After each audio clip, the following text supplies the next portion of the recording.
Hi everyone, my name is Nareen. Welcome to Nareen's Life with MS. And today we are continuing with Travel Hangover Diaries, episode 5. And today I want to talk about, continue on with, problems in the leg that I experienced while on travel to the US. So, I have covered my hips, I've covered my knees. The last thing I do want to talk about is the bottom of my legs. So, my feet, my ankles, my toes, right? Honestly, I could turn that into 3 separate videos just because there are so many things to talk about when I refer to any one of those body parts. And that in essentially comes just from the fact that while they're supposed to be one thing, they definitely have their own distinct personalities. And when I think about my travel, and all the things that ended up happening in the trip, in various places. I mean, nothing was, there were certain things that happened in certain locations, be it New York, Dallas, Chicago, or Boston, or, Massachusetts overall. There were certain things that happened. But I'll try to summarize them and maybe point out certain things that I definitely noticed more, than if certain locations showed affinity for certain things or certain issues coming out over the others. So let's start essentially. So I'll go top to bottom just because it's probably the easiest. So going with my ankle. So first starting out with my ankle. So my ankle, I definitely say that my left ankle is the weaker ankle. My and what ends up happening a lot of times, especially when I wear footwear, is that it tends to twist. So I think some of the worst case scenarios have resulted in sprains in my ankle. I mean, and that was very common quite a few years back to a few years back. Lately, I'd say, I think I had an episode last year. Since then I really can't wear Skechers slip-ins because it's just my feet just don't feel comfortable in those shoes, and I tend to just end up twisting my left ankle as a result. But with that being said, the footwear that I was traveling to the US with were Crocs for one, and the second one were sort of street shoes, very similar to Converses and so on, which were very flat. I don't think there are flatter shoes when it comes to those kinds. And despite that, I think I remember maybe 2 or 3 instances where, despite wearing those shoes, where there is no chance of the sole being slightly curved so that my ankle twists, to actually my ankle twisting despite being flat. So it just my I think it was more not just my ankle but my foot just pretty much curling in a way that exposed sort of the outside of my left foot, right, and the outside being sort of the left side of my left foot, to pretty much try and touch the floor much more uh, often than the other side, than the other side, or pretty much focusing my foot to stay slightly slanted on the surface rather than flat. So this happened 2 or 3 times. um, when I think of the location, it happened I don't think, I mean, it happened once in New York, it happened once in Dallas, it happened once, I believe, I think the third time was again maybe in New York. So as a result, I would not pin it down to anything that was remotely weather related. I think it was more dealing with um, fatigue or just uncertainty, right? Just questioning myself. And honestly, doubt is probably my biggest problem, considering that it's usually doubt that prevents me from doing a lot of things that I probably can do. So that is the first thing. The second thing I want to get onto is the rest of my foot, so the sole. We'll cover the sole first before I get onto my toes, because both of them have some additional things that I do want to talk about. So first, going on with my sole. So I so one of the more common, at least I want to say, one of the more common symptoms with MS is, of course, foot drop. And for me, of course, the foot drop happens predominantly on my left leg, and that was also the case when I was traveling. Instances of foot drop, I mean, I've lost count of how many times my the upper part of my foot just ended up dropping prematurely to the ground while I was walking. It happened fairly often, and then on top of that, a lot of times my foot would just not leave the ground. I think I talked about this as well when I was discussing my knees.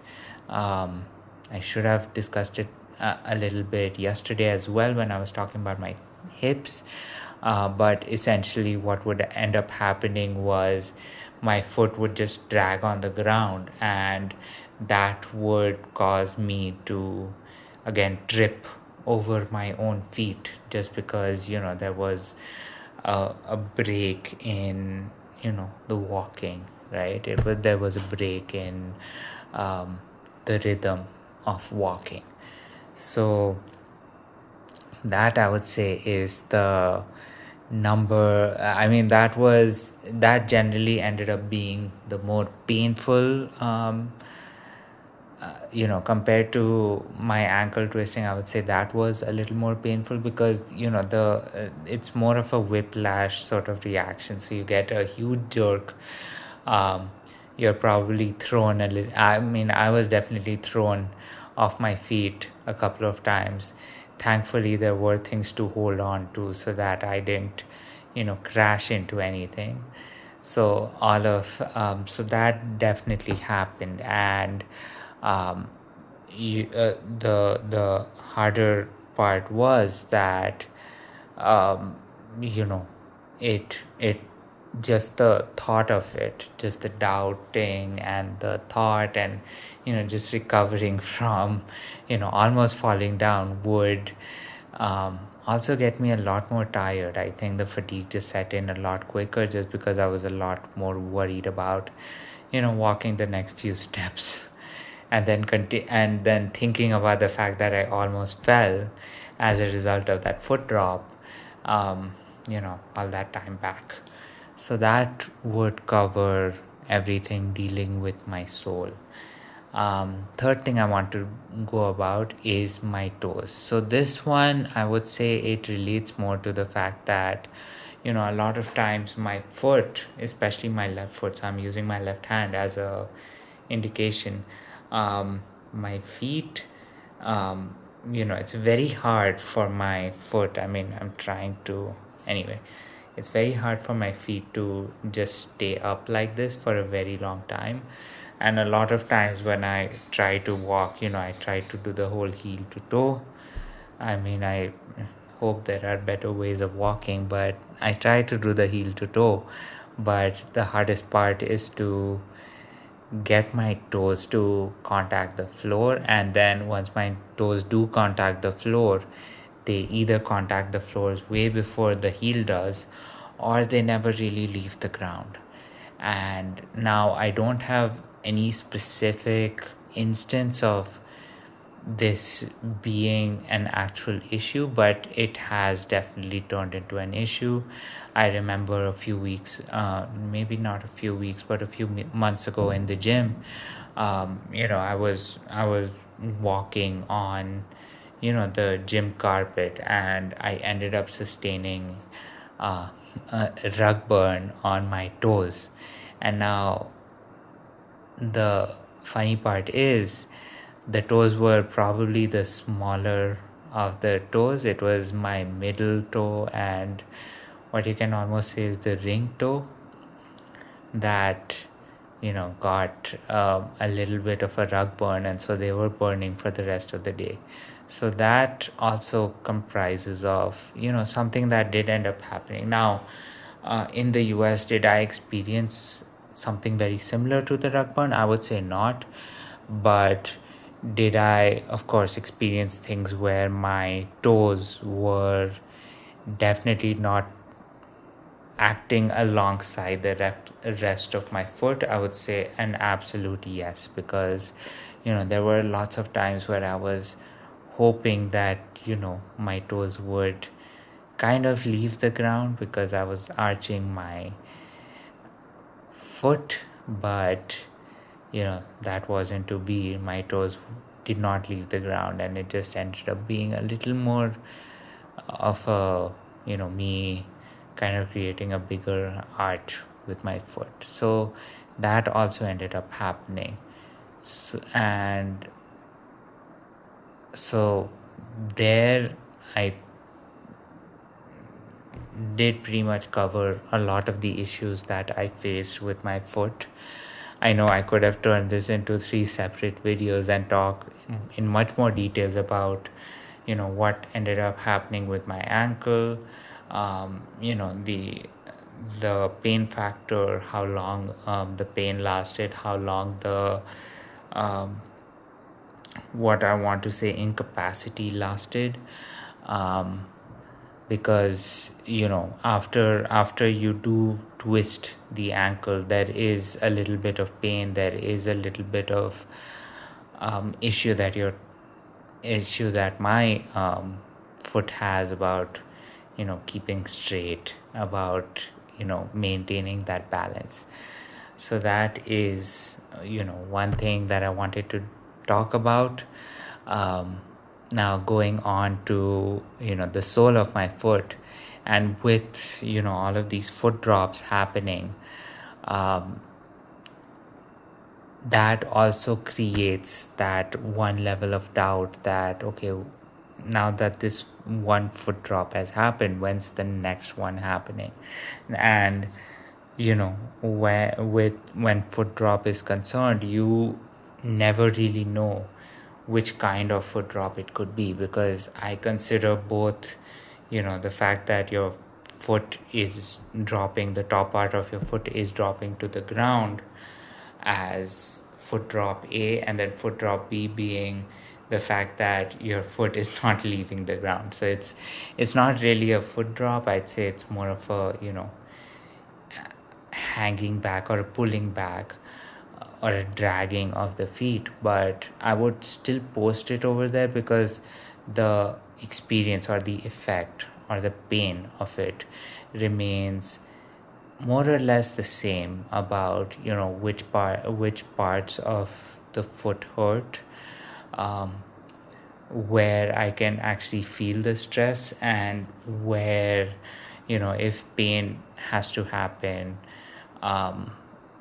which parts of the foot hurt, on and which part of the foot the pain remains for a certain amount of time. So that was second one. The third one with the toes, like I said, I did not experience a rug burn, but I would say that there was always the feeling of my toes lingering a little bit on the floor. And I'd say the biggest example of that, and this time I'm actually going to choose a certain location, just because there was something else involved over here, and I'm not going to go very much into it because I think I can definitely talk about it in another video, which is when I was in Chicago, and I was pretty much showing the video of outside the apartment, what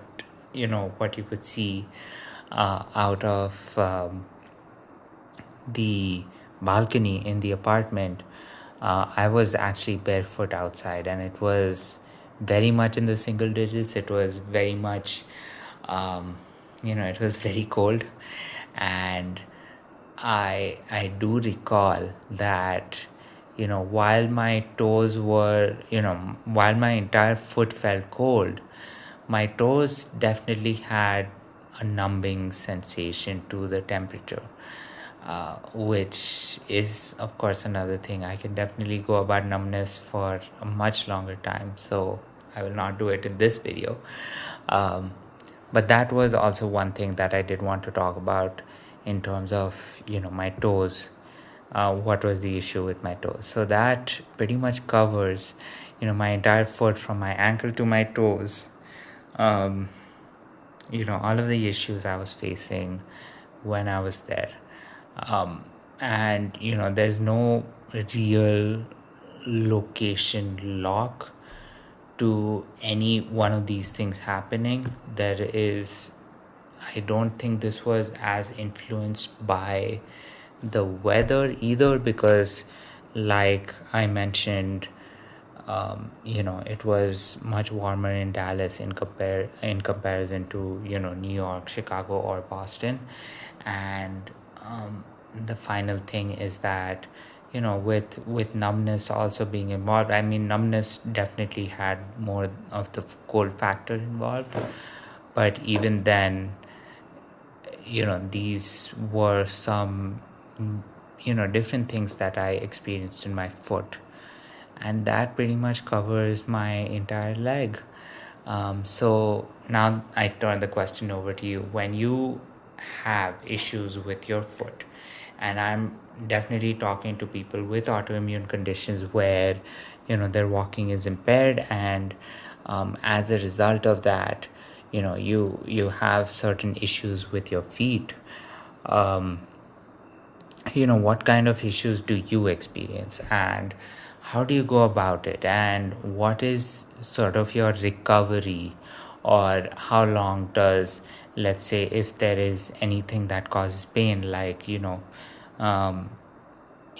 are twisting your ankle, or you're experiencing a foot drop, or even if you're if you're getting friction burns on your toes, how long does the pain actually last, and how long or what is your recovery timeline to make sure that you do actually recover from whichever issue you experience. So thank you so much for watching today's video. Hope you're having a great Wednesday, and of course please do respond with your comments so that we can start the conversation, because that's how I can make myself a little smarter, a little stronger, and of course a little better at being a person who can actually be a role model for being a good being a good MS patient. So thanks everyone. Good night.